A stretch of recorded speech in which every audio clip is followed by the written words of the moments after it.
waxaan aad iyo aad ugu faraxsanahay inaan u tartamo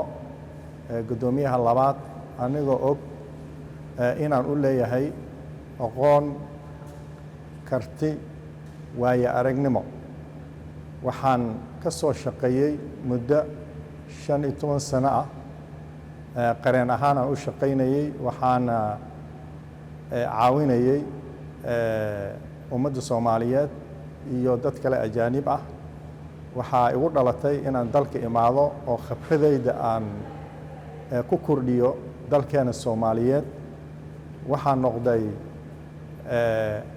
waxaan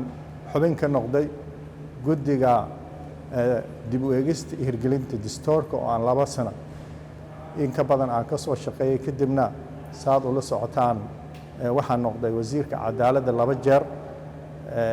waxaan kala sii noqday wasiirka gaashaandhig muddadii aan ku jiray dowladnimada waxaan ka qaatay door aad iyo aad muhiim u ah waxaan dib u habeyn ballaaran ku sameeyay garsoorkeena aad ogtihiin maanta tayadiis waxaan kale dib u habeyn ballaaran ku sameeyay wasaaradda gaashaandhigga iyo ciidankeena qalabka sida maadaama aan laanta fulinta la soo shaqeeyay muddadaas waxaan hadda ii muuqda inaan laanta sharci dejinta aan la shaqeeyo anigoo og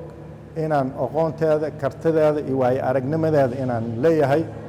waxa aan dareensanahay aqalka sare inuu yahay maqaam weyn uu kaga yaalo dalka maadaama dalku uu galay nidaam federaal ah nidaamkan federaalkan wuxuu u baahan yahay aqoon yuu u baahan yahay wuxuu u baahan yahay in awood qiibsiga iyo khayraad qiibsigaba si fiican laisku dheelitiro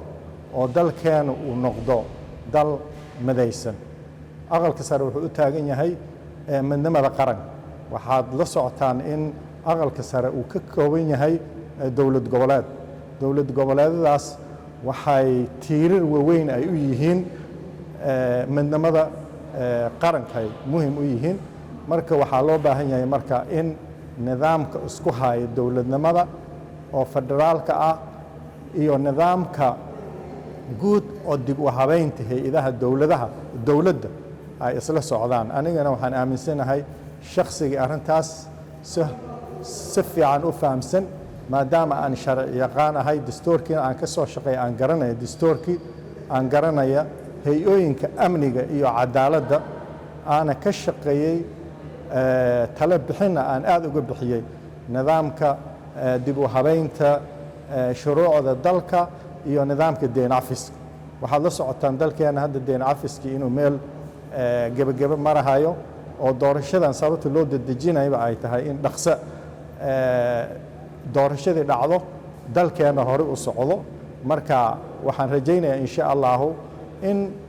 hay-ooyin badan sidii hore igaga faa'iidaysan doonaan aqalkan sarena waxaan isku dayayaa insha allahu shaqaalaha aqalka sare capacity-kooda in la dhiso